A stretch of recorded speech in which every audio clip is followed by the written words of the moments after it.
So hello mga kulichap, isang magandang gabi po sa ating lahat.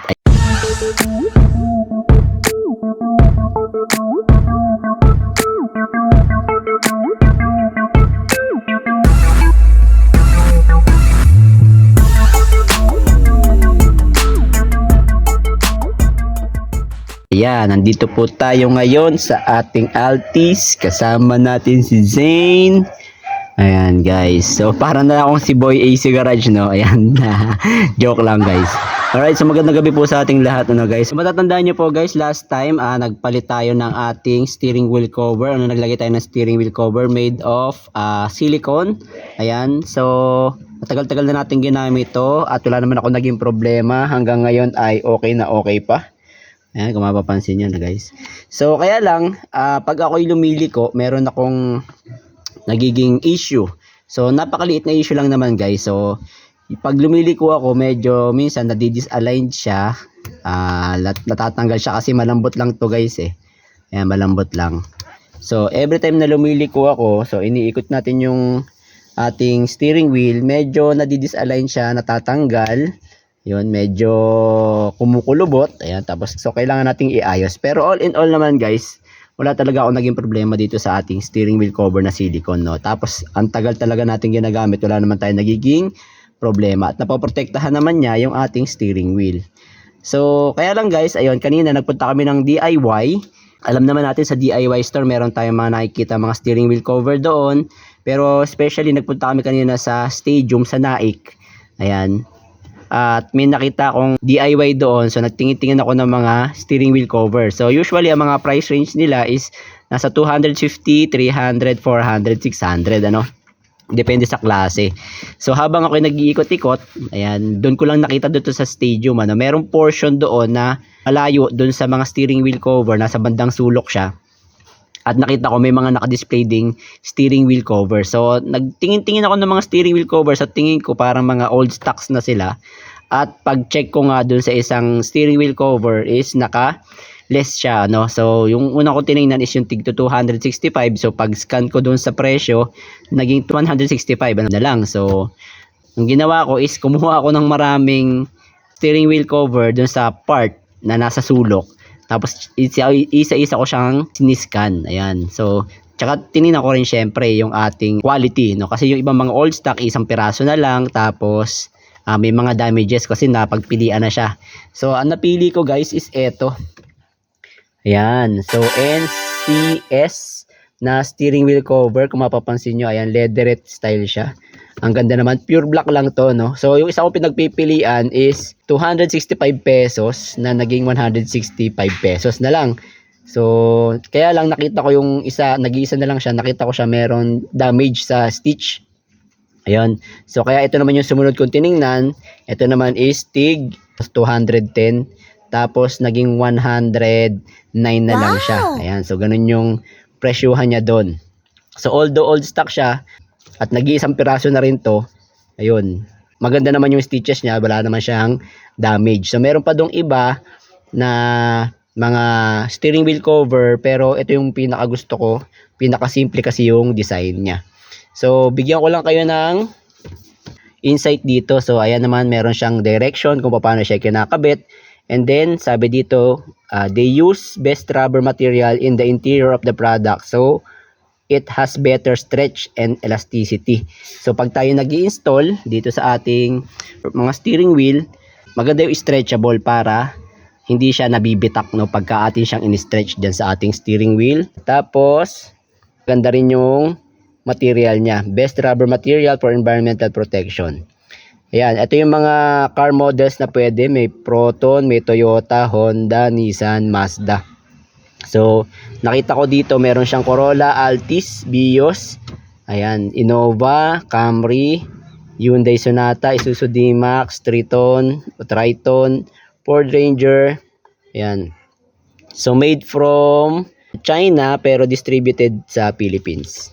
Ayan. So ang size niya guys is 370mm to 380mm. Ayan yung ano niya, itsura niya. Ayan, oh. So, ang ganda. Para sa akin, okay to. So, tatry natin, guys, no? Na-install dito sa ating steering wheel. Kasi ito, type to type po tong steering wheel cover na to dahil, yun nga, hindi siya makapal dun sa ating steering wheel.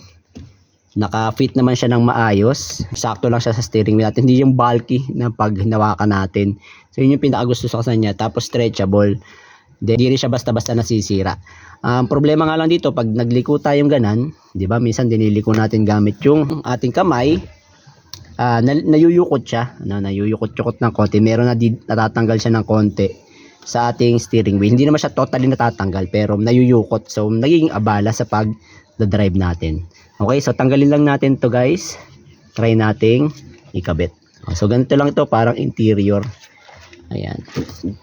So again, kung gusto niyo ng mga ganitong type ng steering wheel, pwede kayong dumaan sa mga DIY shops, no? So I'm not sure kung meron pa silang ganitong style, pero marami naman kayong pamimilian doon.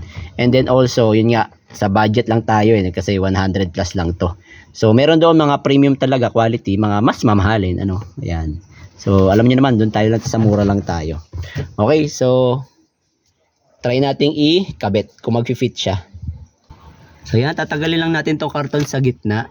So ito guys, pag hindi kasya sa inyong steering wheel, pwede naman nila isukat. Pero change item lang kayo, no? Hindi kayo pwedeng mag-change ng magbe-refund. Wala tayong refund dun sa DIY. Alright, so hanapin lang natin yung gitna. Ayan yung gitna. Ayan. Ito yung gitna guys. Gusto ko kasi gitna. Tapos dito sa bandang baba niya, ayan, gusto ko nakagitna siya dito. So bibilangin ko tong stitch. 1, 2, 3, 4, 5, 6, 7. 1, 2, 3, 4, 5, 6. So pang 7. So ito, doon ko siya itatapat sa pang 7. So pakita ko lang guys yung design niya, no. Ayan yung design niya, napakasimple lang. Pero eleganteng tingnan. Ayan, XX lang siya. Okay, so tara, ikabit na natin guys.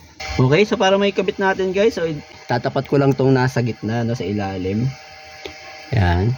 Tapos unti-unti lang nating i-stretch yan pataas.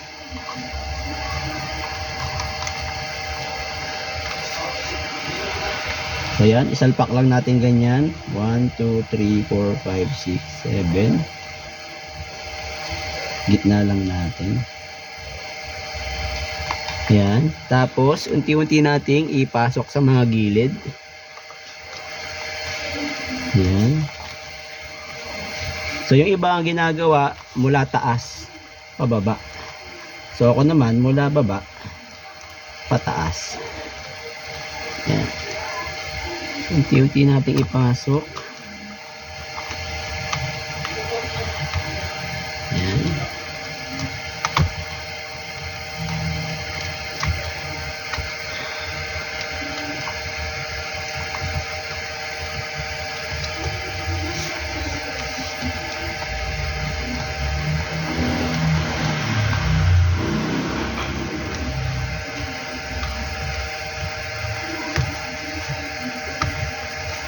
Medyo mahihirapan na kayo sa simula, pero magagamay nyo naman siya.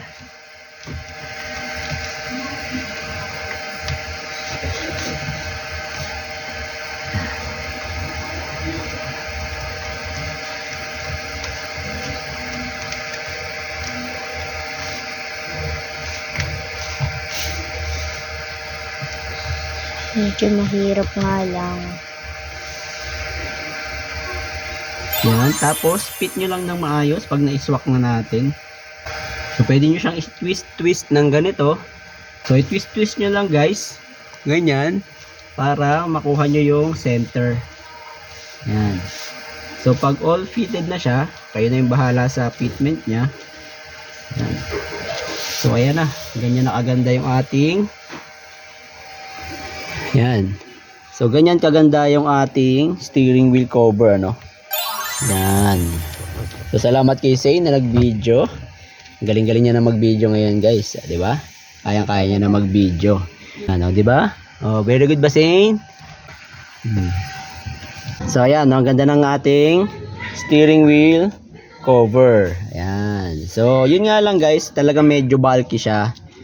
Mas makakapal siya doon sa ating silicone na steering wheel cover, no? So madali lang naman siya ikabit. Stretchable naman siya, no?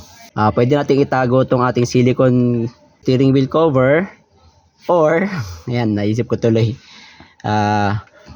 Etong steering wheel cover natin na to, para hindi agad siya masira at maluma, ipapatong natin itong steering wheel cover natin na silicone. So try natin, guys. So ayan guys, hindi ko na pinakita yung pagkakabit natin ng silicone steering wheel cover natin, ano. So bumili ako ng steering wheel cover sa Mr. DIY na lalagyan natin ng another steering wheel cover. Ayan na itsura niya, guys. So para hindi agad masira yung steering wheel cover natin nung naka-cover dun sa ating steering wheel. So joke lang, guys, no. So tatanggalin din natin to pag natapos ng ating video. Alright, so siguro po may nabag din naman ako pakipakinabang sa araw na ito. At sa mga hindi pa po nakasubscribe, subscribe tayo sa Kulit Shop. Ang shop na makulit pero walang physical shop. See you on my next videos. Bye-bye!